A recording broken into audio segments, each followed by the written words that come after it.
Chapter 28. How to Keep from Worrying About Insomnia. Do you worry when you can't sleep well? Then it may interest you to know that Samuel Untermeyer, the famous international lawyer, never got a decent night's sleep in his life. When Sam Untermeyer went to college, he worried about two afflictions, asthma and insomnia. He couldn't seem to cure either, so he decided to do the next best thing, take advantage of his wakefulness. Instead of tossing and turning and worrying himself into a breakdown, he'd get up and study. The result? He began ticking off honors in all of his classes and became one of the prodigies of the College of the City of New York. Even after he started to practice law, his insomnia continued, but Untermeyer didn't worry. Nature, he said, will take care of me. Nature did. In spite of the small amount of sleep he was getting, his health kept up and he was able to work as hard as any of the young lawyers of the New York bar. He even worked harder, for he worked while they slept. At the age of 21, Sam Untermeyer was earning $75,000 a year, and other young attorneys rushed to courtrooms to study his methods. In 1931, he was paid for handling one case, what was at that time probably the highest lawyer's fee ever paid, a cool $1 million cash on the barrelhead. Still, he had insomnia, read half the night, then got up at 5 a.m. and started dictating letters. By the time most people were just starting work, his day's work would be almost half done. He lived to the age of 81, this man who had rarely had a sound night's sleep. But if he fretted and worried about his insomnia, he probably would have wrecked his life. We spend a third of our lives sleeping, yet nobody knows what sleep really is. We know it's a habit and a state of rest in which nature knits up the raveled sleeve of care, but we don't know how many hours of sleep each individual requires. We don't even know if we have to sleep at all. Fantastic? Well, during the First World War, Paul Kern, a Hungarian soldier, was shot through the frontal lobe of his brain. He recovered from the wound, but curiously enough, he couldn't fall asleep. No matter what the doctors did, and they tried all kinds of sedatives and narcotics, even hypnotism, Paul Kern couldn't be put to sleep or even made to feel drowsy. The doctors said he wouldn't live long. But he fooled them. He got a job and went on living in the best of health for years. He would lie down and close his eyes and rest, but he got no sleep whatever. His case was a medical mystery that upset many of our beliefs about sleep. Some people require far more sleep than others. Toscanini needed only 5 hours a night, but Calvin Coolidge needed more than twice that much. Coolidge slept 11 hours out of every 24. In other words, Toscanini slept away approximately 1/5 of his life, while Coolidge slept away almost half of his life. Worrying about insomnia will hurt you far more than insomnia. For example, one of my students, Ira Sandner of Ridgefield Park, New Jersey, was driven nearly to suicide by chronic insomnia. "I actually thought I was going insane," Ira Sandner told me. The trouble was, in the beginning, that I was too sound a sleeper. I wouldn't wake up when the alarm clock went off, and the result was that I was getting to work late in the morning. I worried about it, and in fact my boss warned me that I would have to get to work on time. I knew that if I kept oversleeping, I'd lose my job. I told my friends about it, and one of them suggested I concentrate hard on the alarm clock before I went to sleep. That started the insomnia. The tick, tick, tick of that blasted alarm clock became an obsession. It kept me awake, tossing all night long. When morning came, I was almost ill. I was ill from fatigue and worry. This kept on for 8 weeks. I can't put into words the tortures I suffered. I was convinced I was going insane. Sometimes I paced the floor for hours at a time, and I honestly considered jumping out of the window and ending the whole thing. At last I went to a doctor I had known all my life. He said, "Ira, I can't help you. No one can help you, because you've brought this thing on yourself. Go to bed nights, and if you can't fall asleep, forget all about it. Just say to yourself, I don't care a hang if I don't go to sleep. It's all right with me if I lie awake till morning. Keep your eyes closed and say, as long as I just lie still and don't worry about it, I'll be getting rest anyway."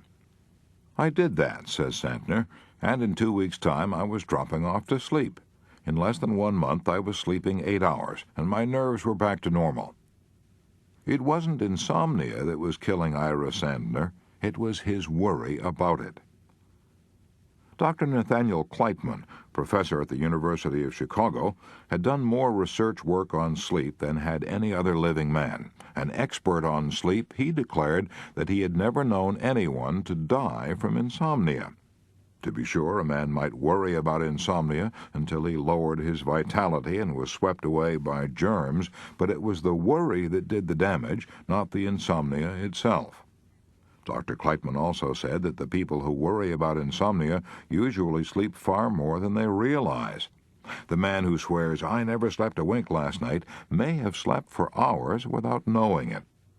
For example, one of the most profound thinkers of the 19th century, Herbert Spencer, was an old bachelor, lived in a boarding house and bored everyone with his talk about his insomnia. He even put stoppings in his ears to keep out the noise and quiet his nerves. Sometimes he took opium to induce sleep. One night, he and Professor Sayce of Oxford shared the same room at a hotel, and the next morning Spencer declared he hadn't slept a wink all night. In reality, it was Professor Sayce who hadn't slept a wink. He'd been kept awake all night by Spencer's snoring. The first requisite for a good night's sleep is a feeling of security. We need to feel that some power greater than ourselves will take care of us until morning. Dr. Thomas Hyslop of the Great West Riding Asylum stressed that point in an address before the British Medical Association. He said, "One of the best sleep-producing agents which my years of practice have revealed to me is prayer. I say this purely as a medical man." The exercise of prayer, in those who habitually exert it, must be regarded as the most adequate and normal of all the pacifiers of the mind and calmer of the nerves. Let God and let go. Jeanette MacDonald told me that when she was depressed and worried and had difficulty in going to sleep, she could always get a feeling of security by repeating Psalm 23, "The Lord is my shepherd, I shall not want. He maketh me to lie down in green pastures. He leadeth me beside the still waters." But if you're not religious and have to do things the hard way, then learn to relax by physical measures. Dr. David Harold Fink, who wrote Release from Nervous Tension, says that the best way to do this is to talk to your body. According to Dr. Fink, words are the key to all kinds of hypnosis, and when you consistently can't sleep, it's because you've talked yourself into a case of insomnia. The way to undo this is to de-hypnotize yourself, and you can do it by saying to the muscles of your body, let go, loosen up and relax. We already know that the mind and the nerves can't relax while the muscles are tense, so if we want to go to sleep, we start with the muscles. Dr. Fink recommends, and it works out in practice, that we put a pillow under the knees to ease the tension of the legs, and that we tuck small pillows under arms for the very same reason. Then, by telling the jaw to relax, the eyes, the arms, and the legs, we finally drop off to sleep before we know what's hit us. I've tried it, I know. One of the best cures for insomnia is making yourself physically tired by gardening, swimming, tennis, golf, skiing, or just plain physically exhausting work. That's what Theodore Dreiser did. When he was a struggling young author, he was worried about insomnia, so he got a job working as a section hand on the New York Central Railway, and after a day of driving spikes and shoveling gravel, he was so exhausted that he could hardly stay awake long enough to eat. If we get tired enough, nature will force us to sleep, even while we're walking. To illustrate, when I was 13 years old, my father shipped a carload of fat hogs to St. Joe, Missouri. Since he got 2 free railroad passes, he took me along with him. Up until that time, I had never seen a town of more than 4,000. When I landed in St. Joe, a city of 60,000, I was so agog with excitement. I saw a skyscraper 6 stories high, and wonder of wonders, I saw a streetcar. I can close my eyes now and still see and hear that streetcar. After the most thrilling and exciting day of my life, Father and I took a train back to Ravenwood, Missouri. Arriving there at 2 o'clock in the morning, we had to walk 4 miles home to the farm. And here's the point of the story. I was so exhausted that I slept and dreamed as I walked.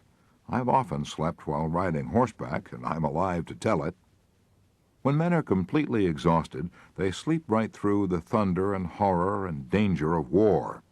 Dr. Foster Kennedy, the famous neurologist, tells me that during the retreat of the 5th British Army in 1918, he saw soldiers so exhausted that they fell on the ground where they were and fell into sleep as sound as a coma, and they didn't even wake up when he raised their eyelids with his fingers. And he says he noticed that invariably the pupils of the eyes were rolled upward in the sockets. After that, says Dr. Kennedy, when I had trouble sleeping, I would practice rolling up my eyeballs into this position, and I found that in a few seconds I would begin to yawn and feel sleepy. It was an automatic reflex over which I had no control. No man ever committed suicide by refusing to sleep, and no one ever will. Nature would force a man to sleep in spite of all his willpower. Nature will let us go without food or water far longer than she will let us go without sleep. Speaking of suicide reminds me of a case that Dr. Henry C. Link describes in his book, The Rediscovery of Man. Dr. Link was vice president of the Psychological Corporation, and he interviewed many people who were worried and depressed. In his chapter on overcoming fears and worries, he tells about a patient who wanted to commit suicide.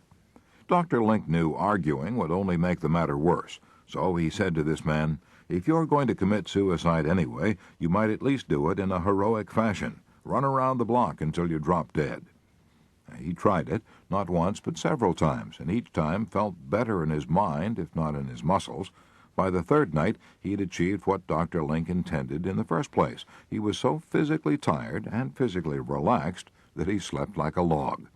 Later, he joined an athletic club and began to compete in competitive sport. Soon he was feeling so good he wanted to live forever.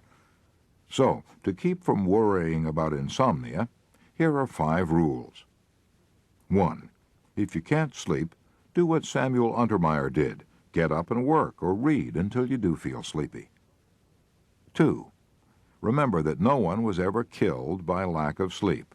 Worrying about insomnia usually causes far more damage than sleeplessness. 3. Try prayer, or repeat Psalm 23, as Jeanette MacDonald did. 4. Relax your body. 5. Exercise. Get yourself so physically tired you can't stay awake. Part 7 in a nutshell. 6 ways to prevent fatigue and worry and keep your energy and spirits high. Rule 1. Rest before you get tired. Rule 2. Learn to relax at your work. Rule 3. Learn to relax at home. Rule 4. Apply these 4 good working habits. A. Clear your desk of all papers except those relating to the immediate problem at hand. B. Do things in the order of their importance. C. When you face a problem, solve it then and there if you have the facts necessary to make a decision. D. Learn to organize, deputize, and supervise. Rule 5. To prevent worry and fatigue, put enthusiasm into your work. Rule 6. Remember, no one was ever killed by lack of sleep. It is worrying about insomnia that does the damage, not the insomnia.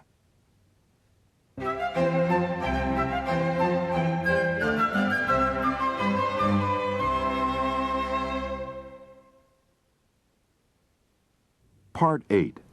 How I Conquered Worry. 31 True Stories. 6 Major Troubles Hit Me All at Once, by C.I. Blackwood. In the summer of 1943, it seemed to me that half the worries of the world had come to rest on my shoulders. For more than 40 years, I had lived a normal, carefree life with only the usual troubles which come to a husband, father, and businessman. I could usually meet these troubles easily, but suddenly, wham, wham, wham, wham, wham, 6 major troubles hit me all at once. I pitched and tossed and turned in bed all night long, half dreading to see the day come, because I faced these 6 major worries. One, my business college was trembling on the verge of financial disaster because all the boys were going to war and most of the girls were making more money working in war plants without training than my graduates could make in business offices with training. Two, my older son was in service, and I had the heart-numbing worry common to all parents whose sons were away at war. Three, Oklahoma City had already started proceedings to condemn a large tract of land for an airport, and my home, formerly my father's home, was located in the center of this tract. I knew that I would be paid only 1/10 of its value, and what was even worse, I would lose my home. And because of the housing shortage, I worried about whether I could possibly find another home to shelter my family of 6. I feared we might have to live in a tent. I even worried about whether we would be able to buy a tent.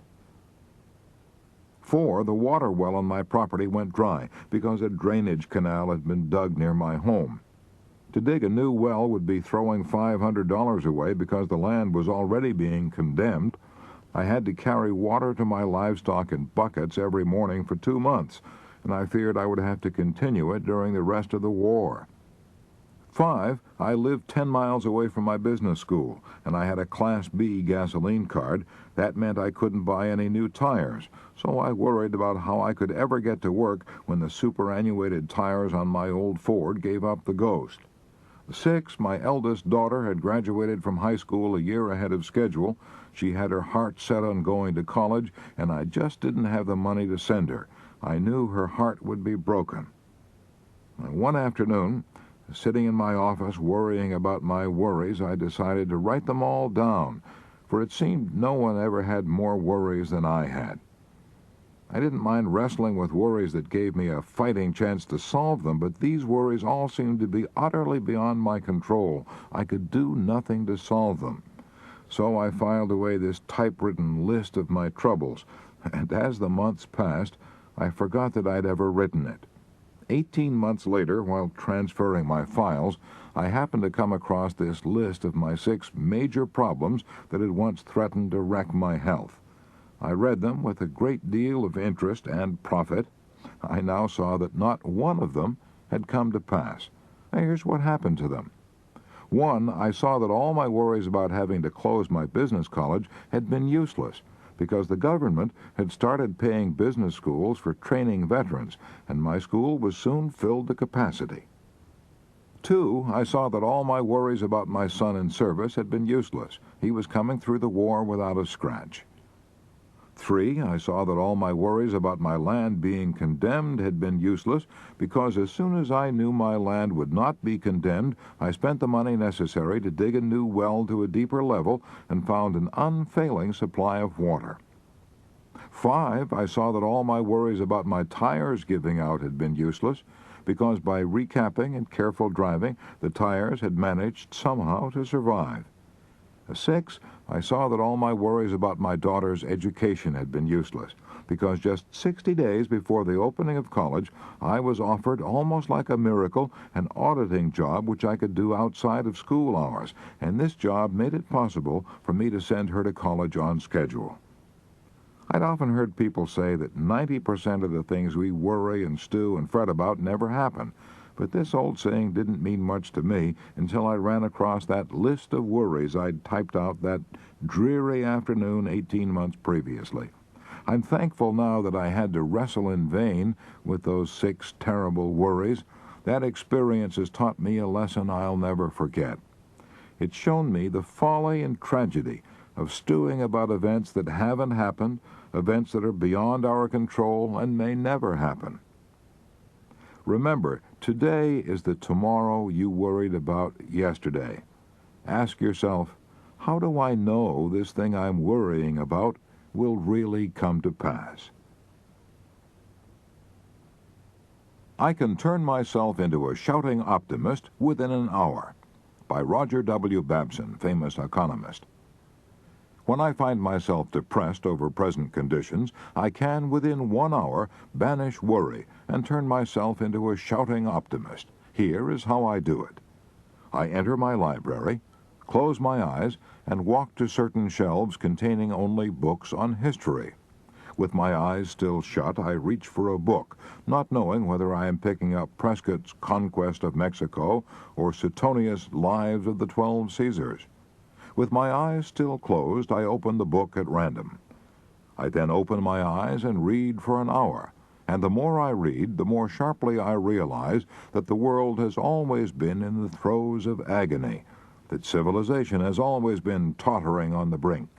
The pages of history fairly shriek with tragic tales of war, famine, poverty, pestilence, and man's inhumanity to man. After reading history for an hour, I realize that bad as conditions are now, they are infinitely better than they used to be. This enables me to see and face my present troubles in their proper perspective, as well as to realize that the world as a whole is constantly growing better. Here is a method that deserves a whole chapter. Read history. Try to get the viewpoint of 10,000 years and see how trivial your troubles are in terms of eternity. How I Got Rid of an Inferiority Complex by Elmer Thomas, former United States Senator from Oklahoma. When I was 15, I was constantly tormented by worries and fears and self-consciousness. I was extremely tall for my age and thin as a fence rail. I stood 6 feet 2 inches and weighed only 118 pounds. In spite of my height, I was weak and could never compete with the other boys in baseball or running games. They poked fun at me and called me Hatchet Face. I was so worried and self-conscious that I dreaded to meet anyone, and I seldom did, for our farmhouse was off the public road and surrounded by thick virgin timber that had never been cut since the beginning of time.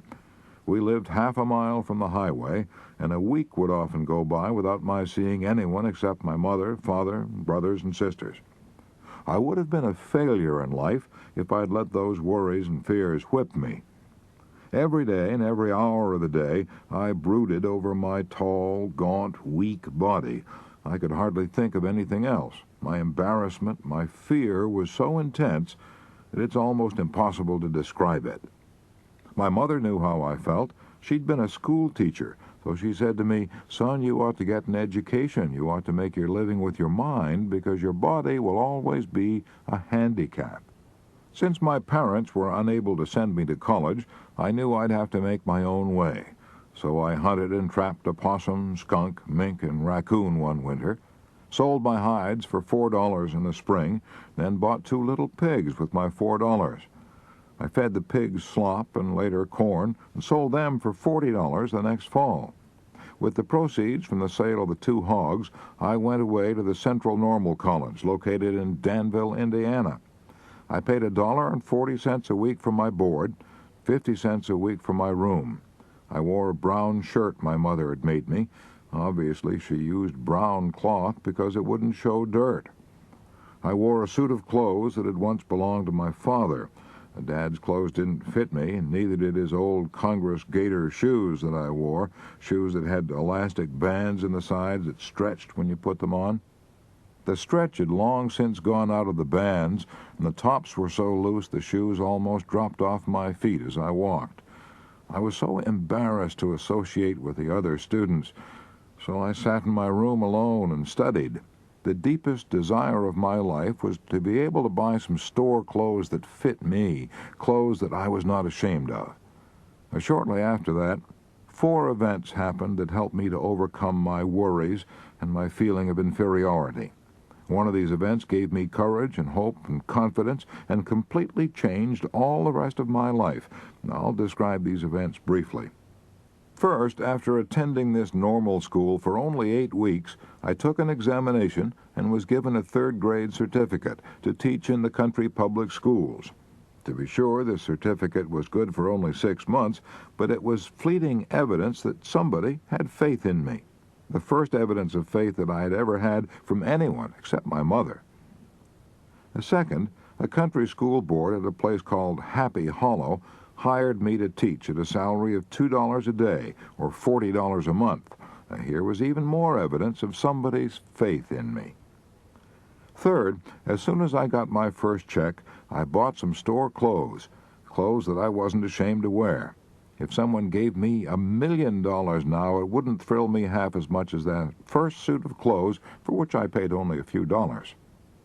Fourth, the real turning point in my life, the first great victory in my struggle against embarrassment and inferiority, occurred at the Putnam County Fair, held annually in Bainbridge, Indiana. My mother had urged me to enter a public speaking contest that was to be held at the fair. To me, the very idea seemed fantastic. I didn't have the courage to talk to even one person, let alone a crowd. But my mother's faith in me was almost pathetic. She dreamed great dreams for my future. She was living her own life over in her son. Her faith inspired me to enter the contest. I chose for my subject about the last thing in the world that I was qualified to talk on, the fine and liberal arts of America. Frankly, when I began to prepare the speech, I didn't know what the liberal arts were, but it didn't matter much because my audience didn't know either. I memorized my flowery talk and rehearsed it to the trees and cows 100 times. I was so eager to make a good showing for my mother's sake that I must have spoken with emotion. At any rate, I was awarded first prize. I was astounded at what happened. A cheer went up from the crowd. The very boys who'd once ridiculed me and poked fun at me and called me hatchet face now slapped me on the back and said, "I knew you could do it, Elmer." My mother put her arms around me and sobbed. As I look back, in retrospect, I can see that winning that speaking contest was the turning point of my life. The local newspapers ran an article about me on the front page and prophesied great things for my future. Winning that contest put me on the map locally and gave me prestige, and, what's far more important, it multiplied my confidence 100-fold. I now realize that if I'd not won that contest, I probably would never have become a member of the United States Senate, for it lifted my sights, widened my horizons, and made me realize that I had latent abilities that I never dreamed I possessed. Most important, however, was the fact that the first prize in the oratorical contest was a year's scholarship in the Central Normal College. I hungered now for more education, so during the next few years, from 1896 to 1900, I divided my time between teaching and studying. In order to pay my expenses at DePaul University, I waited on tables, looked after furnaces, mowed lawns, kept books, worked in the wheat and cornfields during the summer, and hauled gravel on a public road construction job. In 1896, when I was only 19, I made 28 speeches urging people to vote for William Jennings Bryan for president. The excitement of speaking for Bryan aroused a desire in me to enter politics myself. So when I entered DePaul University, I studied law and public speaking. In 1899, I represented the university in a debate with Butler College held in Indianapolis on the subject, "Resolved that United States senators should be elected by popular vote."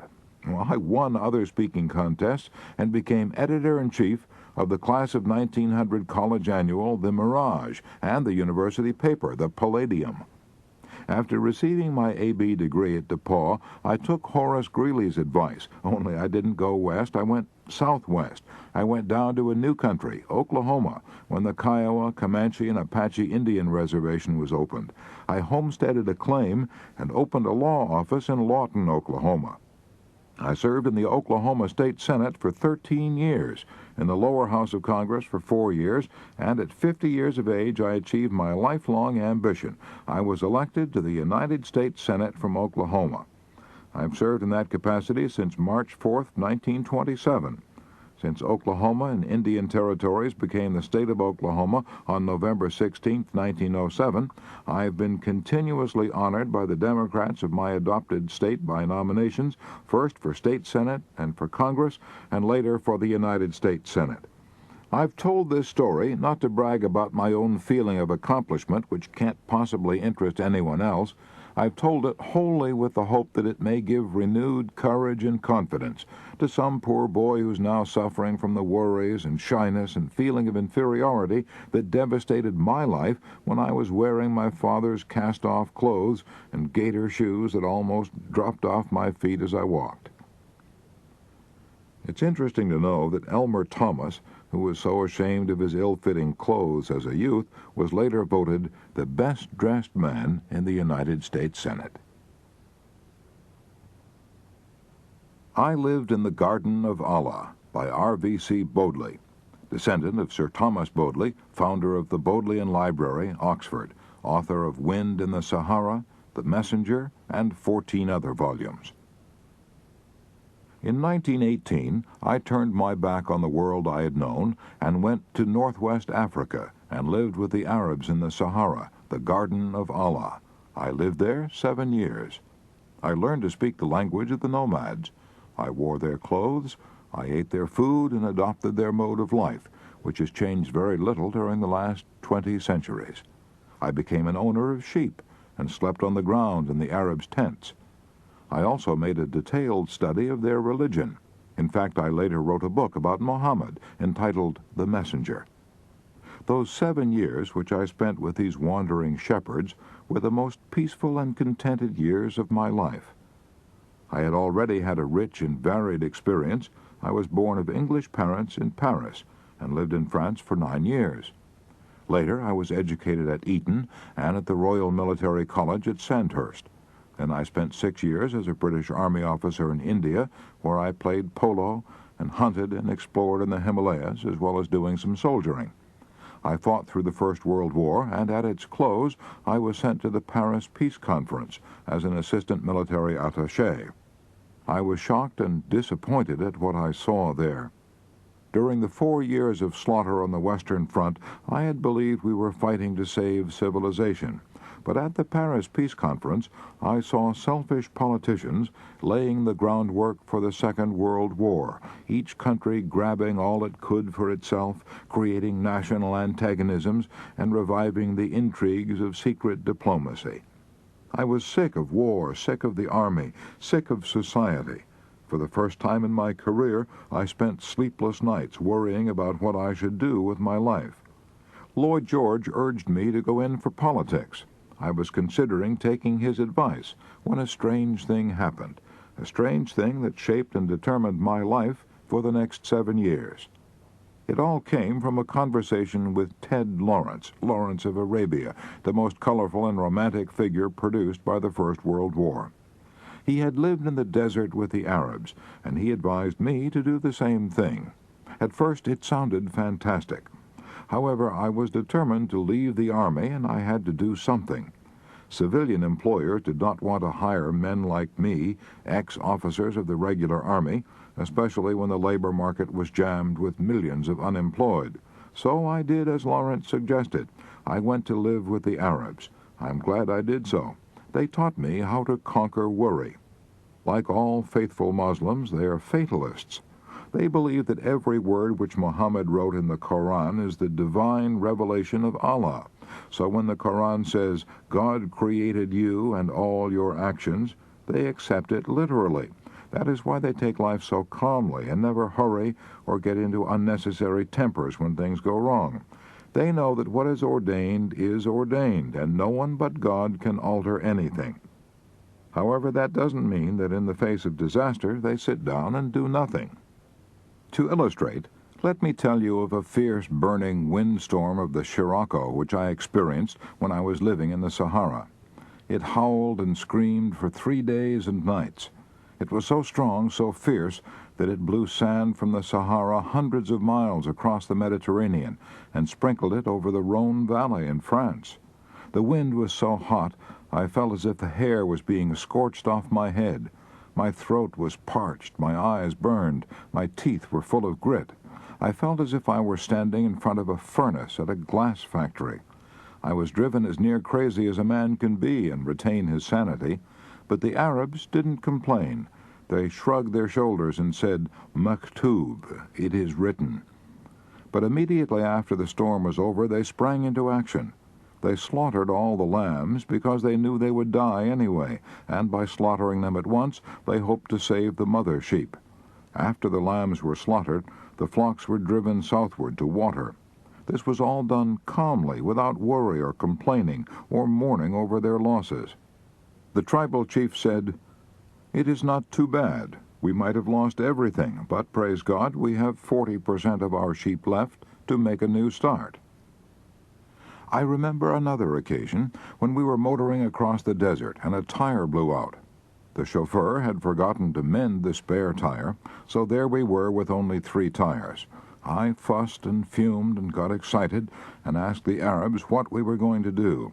They reminded me that getting excited wouldn't help, that it only made one hotter. The blown-out tire, they said, was the will of Allah, and nothing could be done about it. So we started on, crawling along on the rim of a wheel. Presently the car sputtered and stopped. We were out of gas. The chief merely remarked, "Maktub," and there again, instead of shouting at the driver because he had not taken on enough gas, everyone remained calm, and we walked to our destination, singing as we went. The 7 years I spent with the Arabs convinced me that the neurotics, the insane, the drunks of America and Europe are the product of the hurried and harassed lives we live in our so-called civilization. As long as I lived in the Sahara, I had no worries. I found there, in the garden of Allah, the serene contentment and physical well-being that so many of us are seeking with tenseness and despair.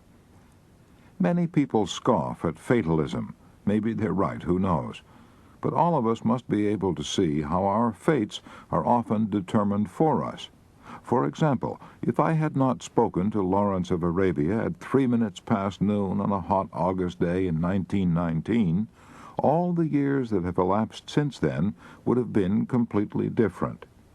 Looking back over my life, I can see how it has been shaped and molded time and again by events far beyond my control. The Arabs call it Mektub, Kismet, the will of Allah. Call it anything you wish. It does strange things to you. I only know that today, 17 years after leaving the Sahara, I still maintain that happy resignation to the inevitable which I learned from the Arabs. That philosophy has done more to settle my nerves than 1,000 sedatives could have achieved.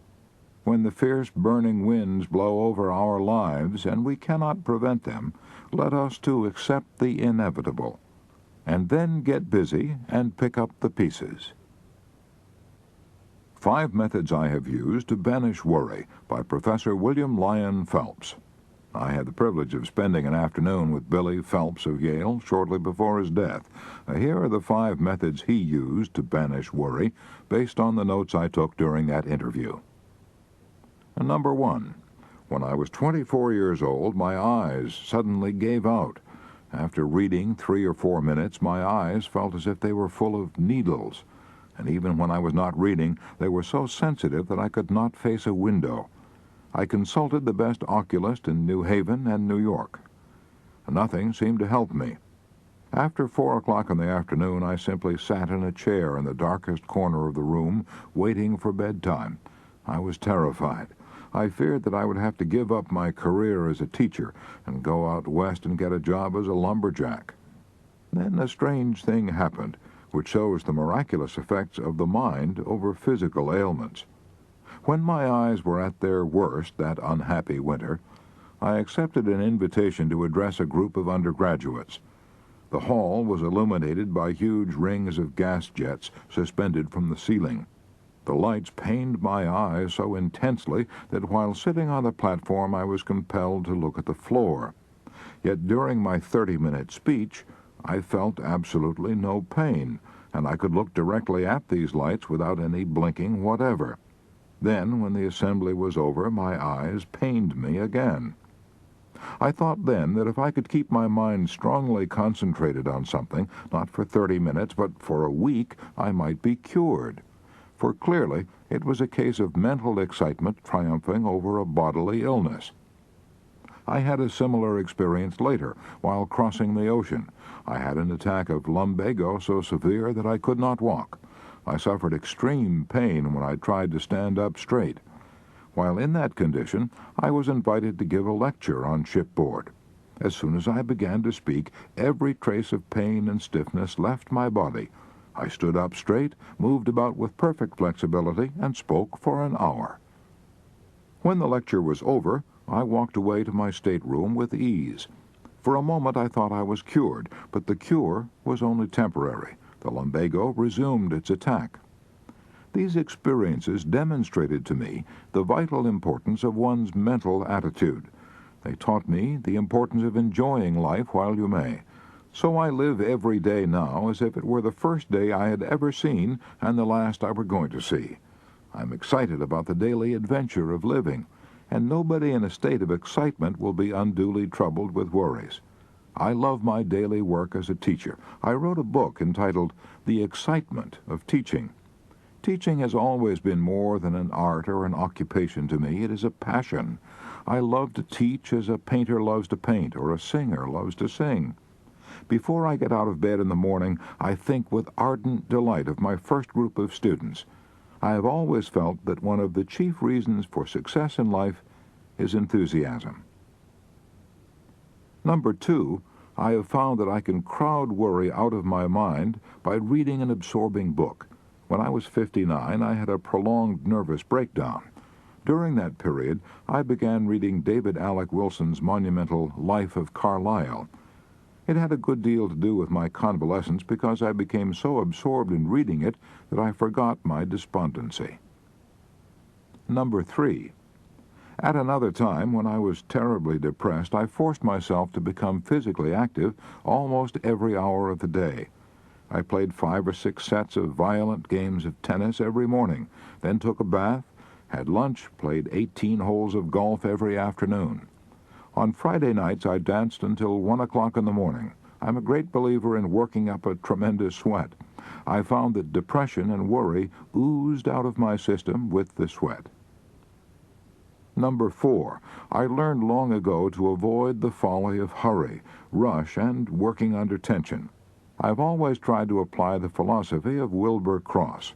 When he was governor of Connecticut, he said to me, "Sometimes when I have too many things to do all at once, I sit down and relax and smoke my pipe for an hour and do nothing."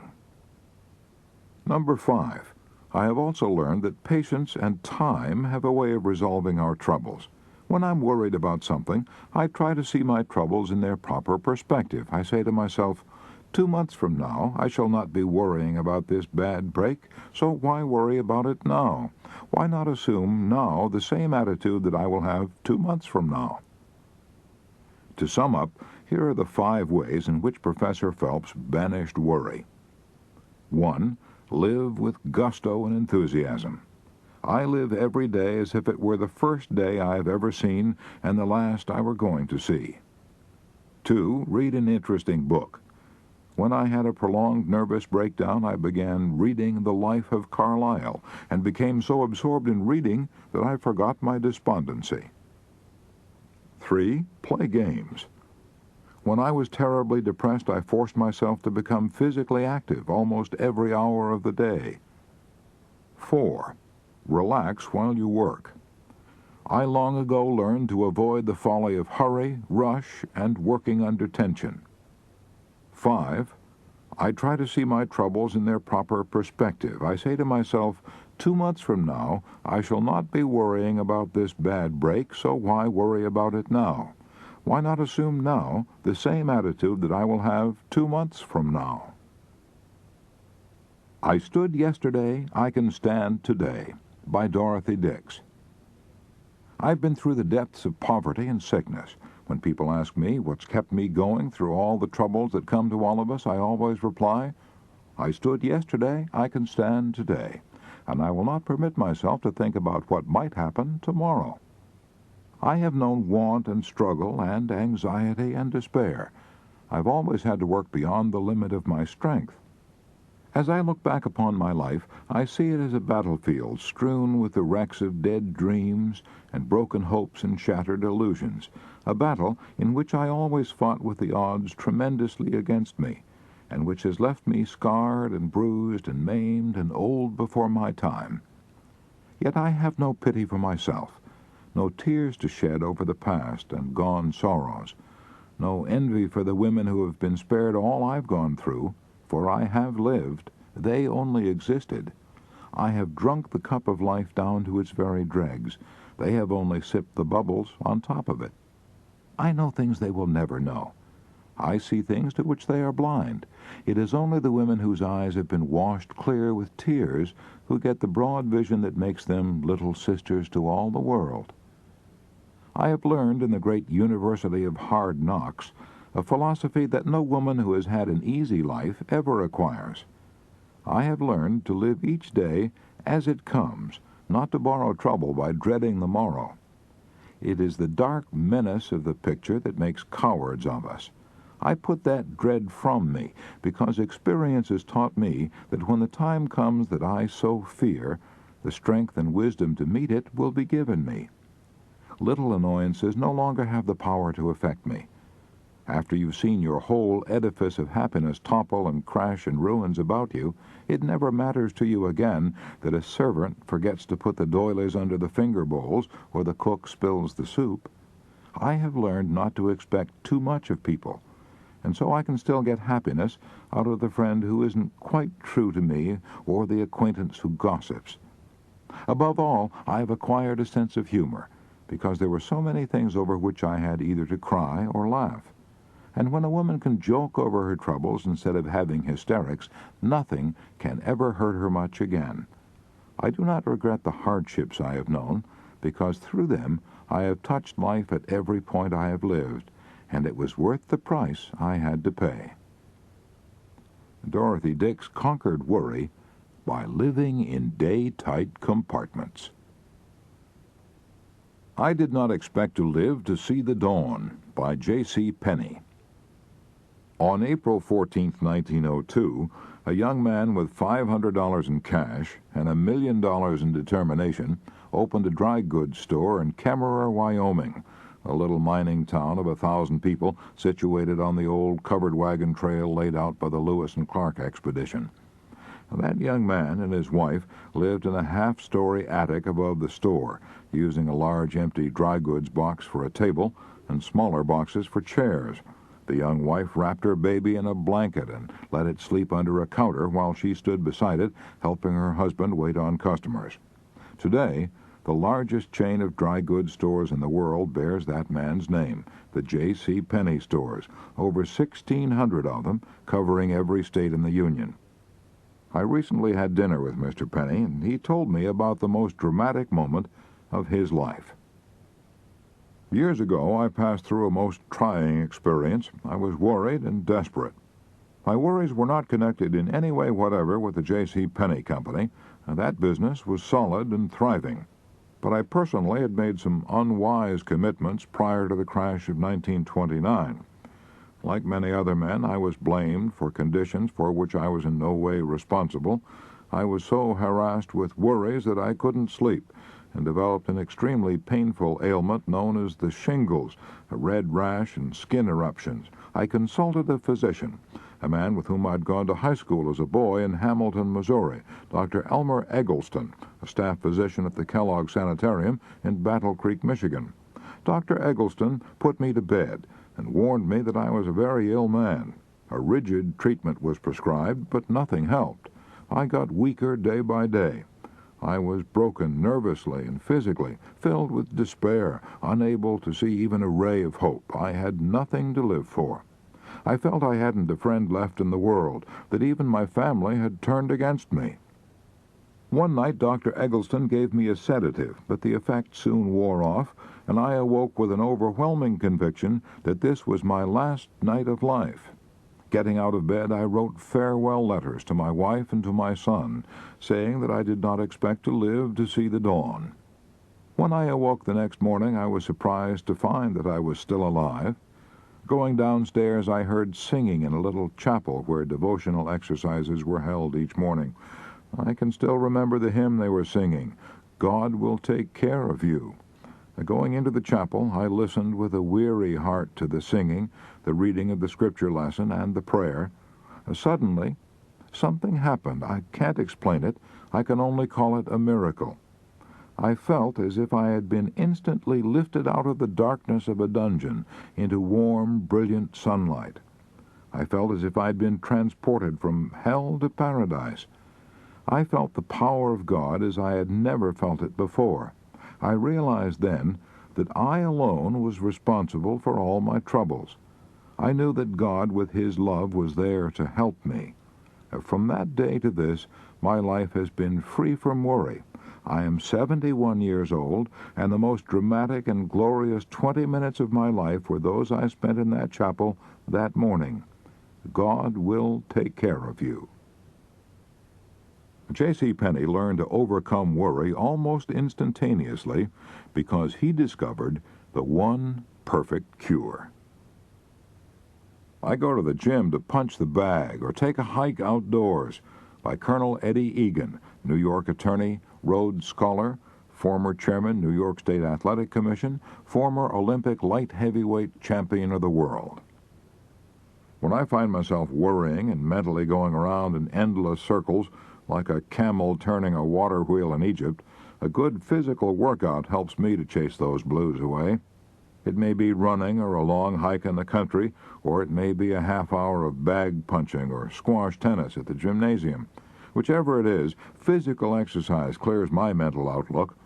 On a weekend, I do a lot of physical sport, such as a run around the golf course, a game of paddle tennis, or a ski weekend in the Adirondacks.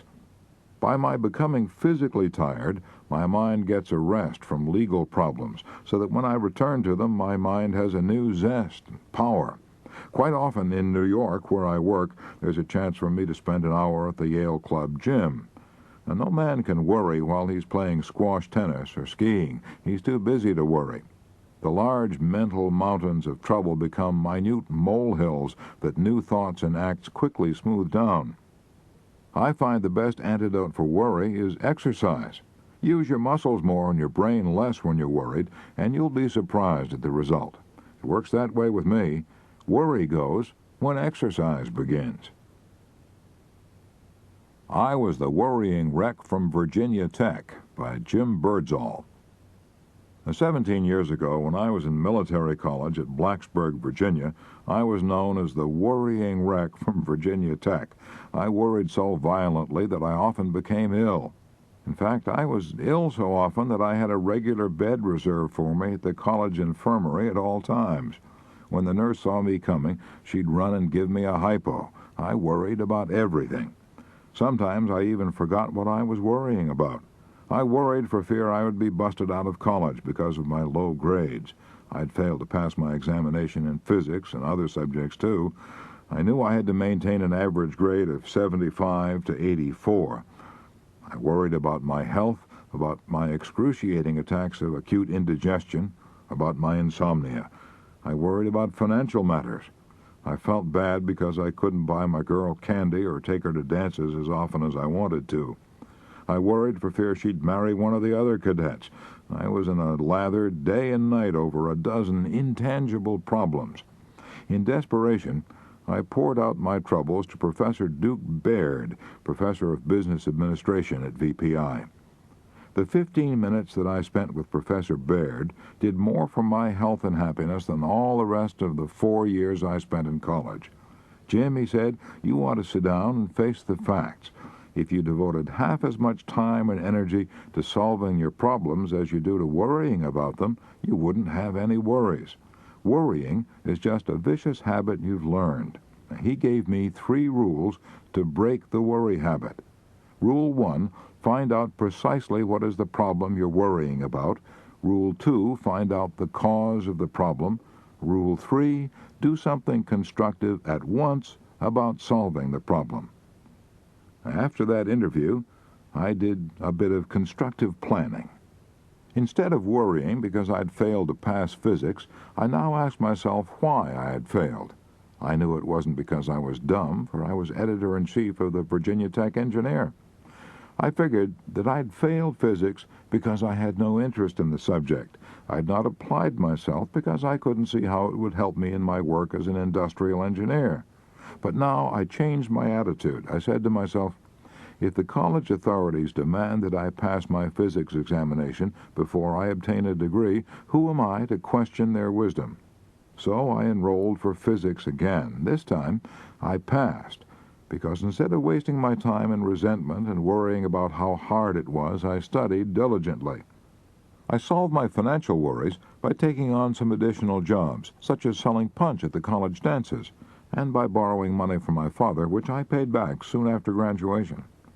I solved my love worries by proposing to the girl that I feared might marry another cadet, and she is now Mrs. Jim Birdsall.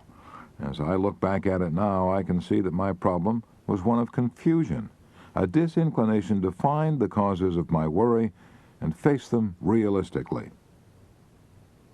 Jim Birdsall learned to stop worrying because he analyzed his troubles. In fact, he used the very principles described in the chapter, How to Analyze and Solve Worry Problems. I have lived by this sentence, by Dr. Joseph R. Sizu, President, New Brunswick Theological Seminary, New Brunswick, New Jersey, the oldest theological seminary in the United States, founded in 1784. Years ago, in a day of uncertainty and disillusionment, when my whole life seemed to be overwhelmed by forces beyond my control, one morning, quite casually, I opened up my New Testament, and my eyes fell upon this sentence, He that sent me is with me. The Father hath not left me alone. My life has never been the same since that hour. Everything for me has been forever different after that. I suppose that not a day has passed that I have not repeated it to myself. Many have come to me for counseling during these years, and I have always sent them away with this sustaining sentence. Ever since that hour when my eyes fell upon it, I have lived by this sentence. I have walked with it, and I have found in it my peace and strength. To me it is the very essence of religion. It lies at the rock bottom of everything that makes life worth living. It is the golden text of my life. I Hit Bottom and Survived by Ted Erickson. I used to be a terrible worrywart. No more. In the summer of 1942, I had an experience that banished worry from my life for all time, I hope. The experience made every other trouble seem small by comparison.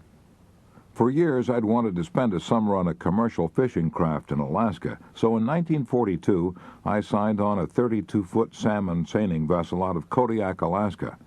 On a craft of this size, there's a crew of only 3, the skipper, who does the supervision, a number 2 man who assists the skipper, and a general workhorse who's usually a Scandinavian. I'm a Scandinavian. Since salmon seining has to be done with the tides, I often worked 20 hours out of 24. I kept up that schedule for a week at a time. I did everything that nobody else wanted to do. I washed the craft, I put away the gear, I cooked on a little wood-burning stove in a small cabin where the heat and fumes of the motor almost made me ill.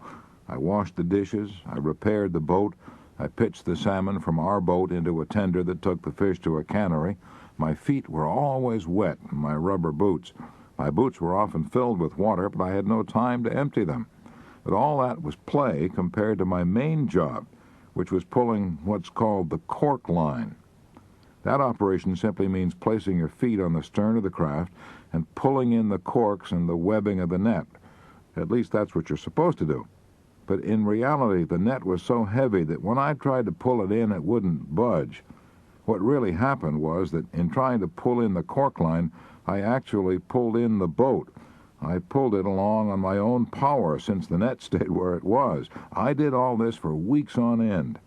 It was almost the end of me, too. I ached horribly. I ached all over. I ached for months. When I finally did have the chance to rest, I slept on a damp, lumpy mattress piled on top of the provisions locker. I'd put one of these lumps in the mattress under the part of my back that hurt most and sleep as if I'd been drugged. I was drugged by complete exhaustion. I'm glad now that I had to endure all that aching and exhaustion because it helped me stop worrying. Whenever I'm confronted by a problem now, instead of worrying about it, I say to myself, Erickson, could this possibly be as bad as pulling the cork line? And Erickson invariably answers, no, nothing could be that bad. So I cheer up and tackle it with courage. I believe it's a good thing to have to endure an agonizing experience occasionally. It's good to know that we've hit bottom and survived. That makes all our daily problems seem easy by comparison. I used to be one of the world's biggest jackasses, by Percy H. Whiting, author of The 5 Great Rules of Selling.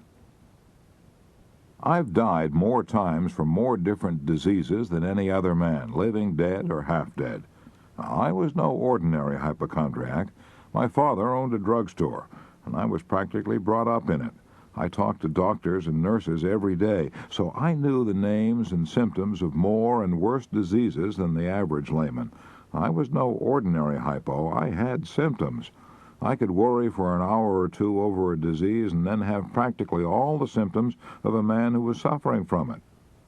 I recall once that in Great Barrington, Massachusetts, the town in which I lived, we had a rather severe diphtheria epidemic. In my father's drugstore, I'd been selling medicines day after day to people who came from infected homes. Then the evil that I feared came upon me. I had diphtheria myself. I was positive I had it. I went to bed and worried myself into the standard symptoms. I sent for a doctor, and he looked me over and said, "Yes, Percy, you've got it," and that relieved my mind.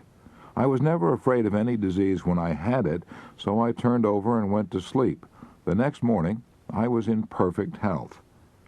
For years, I distinguished myself and got a lot of attention and sympathy by specializing in unusual and fantastic diseases. I died several times of both lockjaw and hydrophobia. Later on, I settled down to having the run-of-the-mill ailments, specializing in cancer and tuberculosis. I can laugh about it now, but it was tragic then. I honestly and literally feared for years that I was walking on the edge of the grave. When it came time to buy a suit of clothes in the spring, I would ask myself, should I waste this money now when I know I can't possibly live to wear this suit out? However, I'm happy to report progress. In the past 10 years, I haven't died even once. How did I stop dying? By kidding myself out of my ridiculous imaginings. Every time I felt the dreadful symptoms coming on, I laughed at myself and said, "See here, Whiting, you've been dying from one fatal disease after another now for 20 years, yet you're in first-class health today. An insurance company recently accepted you for more insurance. Isn't it about time, Whiting, that you stood aside and had a good laugh at the worrying jackass you are?" I soon found that I couldn't worry about myself and laugh at myself at one and the same time, so I've been laughing at myself ever since. Now, the point is this: don't take yourself too seriously. Just try laughing at some of your sillier worries and see if you can't laugh them out of existence. I've always tried to keep my line of supplies open, by Gene Autry, the world's most famous and beloved singing cowboy. I figure that most worries are about family troubles and money. I was fortunate in marrying a small-town Oklahoma girl who had the same background I had and enjoyed the same things. We both try to follow the golden rule, so we've kept our family troubles to a minimum.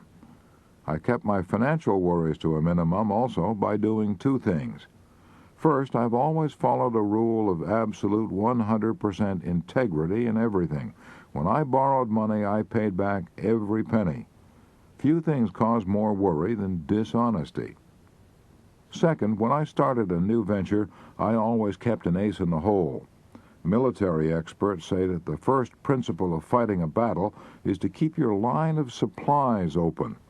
I figured that that principle applied to personal battles almost as much as to military battles. For example, as a lad down in Texas and Oklahoma, I saw some real poverty when the country was devastated by droughts. We had mighty hard scratching at times to make a living. We were so poor, my father used to drive across the country in a covered wagon with a string of horses and swap horses to make a living. I wanted something more reliable than that, so I got a job working for a railway station agent and learned telegraphy in my spare time. Later, I got a job working as a relief operator for the Frisco Railway. I was sent here, there, and yonder to relieve other station agents who were ill or on vacation or who had more work than they could do. Now, that job paid $150 per month. Later, when I started out to better myself, I always figured that that railroad job meant economic safety, so I always kept the road open back to that job. It was my line of supplies, and I never cut myself off from it until I was firmly established in a new and better position. For example, back in 1928, when I was working as a relief operator for the Frisco Railway in Chelsea, Oklahoma, a stranger drifted in one evening to send a telegram. He heard me playing the guitar and singing cowboy songs, and he told me I was good, told me that I ought to go to New York and get a job on the stage or radio. And naturally, I was flattered, and when I saw the name he signed to his telegram, I was almost breathless: Will Rogers. Instead of rushing off to New York at once, I thought the matter over carefully for 9 months. I finally came to the conclusion that I had nothing to lose and everything to gain by going to New York, giving the old town a whirl. I had a railroad pass. I could travel free. I could sleep sitting up in my seat, and I could carry some sandwiches and fruit for my meals. So I went. When I reached New York, I slept in a furnished room for $5 a week, ate at the automat, and tramped the streets for 10 weeks and got nowhere. I would have been worried sick if I hadn't had a job to go back to. I'd already worked for the railway 5 years. That meant I had seniority rights. But in order to protect those rights, I couldn't lay off longer than 90 days. By this time, I'd already been in New York 70 days, so I rushed back to Oklahoma on my pass and began working again to protect my line of supply. I worked for a few months, saved money, and returned to New York for another try. This time I got a break. One day, while waiting for an interview in the recording studio office, I played my guitar and sang a song to the girl receptionist, "Janine, I Dream of Lilac Time." While I was singing that song, the man who wrote it, Nat Schildkraut, drifted into the office. Naturally, he was pleased to hear anyone singing his song, so he gave me a note of introduction and sent me down to the Victor Recording Company. I made a record. I was no good, too stiff and self-conscious. So I took the advice of the Victor recording man. I went back to Tulsa. I worked for the railway by day, and at night I sang cowboy songs on a sustaining radio program. I liked that arrangement. It meant that I was keeping my line of supplies open, so I had no worries. I sang for 9 months on the radio station KVOO in Tulsa. During that time, Jimmy Long and I wrote a song entitled "That Silver-Haired Daddy of Mine." It caught on. Arthur Satterley, head of the American Recording Company, asked me to make a recording. It clicked. I made a number of other recordings for $50 each, and finally got a job singing cowboy songs over radio station WLS in Chicago. Salary $40 a week. After singing there 4 years, my salary was raised to $90 a week. I picked up another $300 doing personal appearances every night in theaters. Then in 1934, I got a break that opened up enormous possibilities. The League of Decency was formed to clean up the movies, so Hollywood producers decided to put on cowboy pictures, but they wanted a new kind of cowboy, one who could sing. The man who owned the American Recording Company was also part owner of Republic Pictures. "If you want a singing cowboy," he said to his associates, "I've got one making records for us." And that's how I broke into the movies. I started making singing cowboy pictures for $100 a week. I had serious doubts about whether I would succeed in pictures, but I didn't worry. I knew I could always go back to my old job.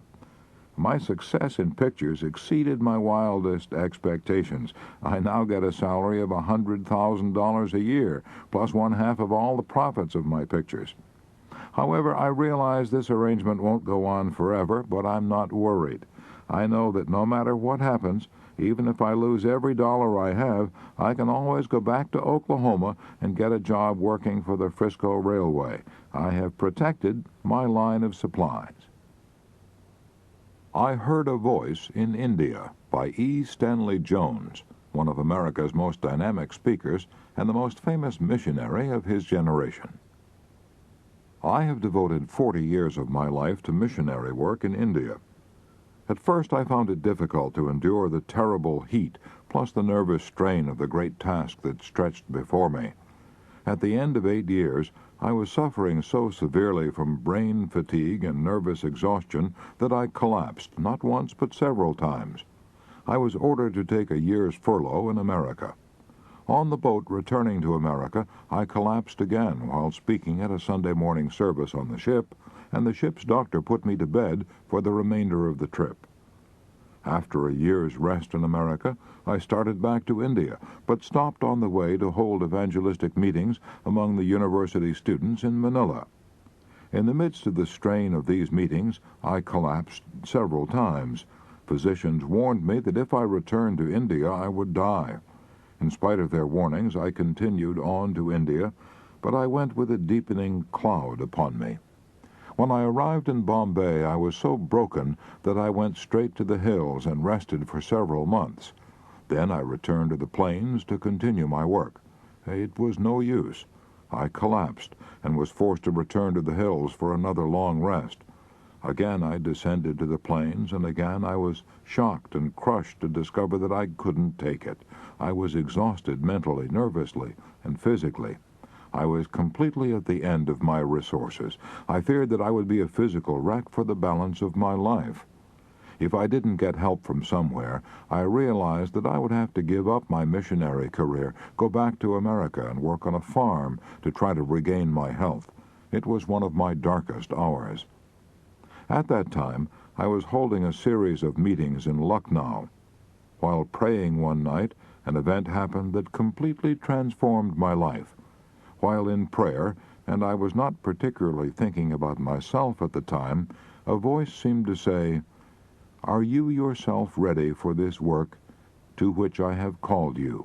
I replied, "No, Lord, I am done for I have reached the end of my resources." The voice replied, "If you will turn that over to me and not worry about it, I will take care of it." I quickly answered, "Lord, I close the bargain right here." A great peace settled into my heart and pervaded my whole being. I knew it was done. Life, abundant life, had taken possession of me. I was so lifted up that I scarcely touched the road as I quietly walked home that night. Every inch was holy ground. For days after that, I hardly knew I had a body. I went through the days working all day and far into the night, and came down to bedtime wondering why in the world I should ever go to bed at all, for there was not the slightest trace of tiredness of any kind. I seemed possessed by life and peace and rest, by Christ himself. The question came as to whether I should tell this. I shrank from it, but felt I should, and did. After that, it was sink or swim before everybody. More than a score of the most strenuous years of my life have gone by since then, but the old trouble has never returned. I have never had such health. But it was more than a physical touch. I seem to have tapped new life for body, mind, and spirit. After that experience, life for me functioned on a permanently higher level, and I had done nothing but take it. During the many years that have gone by since then, I have traveled all over the world, frequently lecturing 3 times a day, and have found time and strength to write The Christ of the Indian Road and 11 other books. Yet in the midst of all this, I have never missed or even been late to an appointment. The worries that once beset me have long since vanished, and now in my 63rd year I am overflowing with abounding vitality and the joy of serving and living for others. I suppose that the physical and mental transformation that I have experienced could be picked to pieces psychologically and explained. It does not matter. Life is bigger than processes and overflows and dwarfs them. This one thing I know. My life was completely transformed and uplifted that night in Lucknow 31 years ago, when at the depth of my weakness and depression a voice said to me, "If you will turn that over to me and not worry about it, I will take care of it." And I replied, "Lord, I close the bargain right here."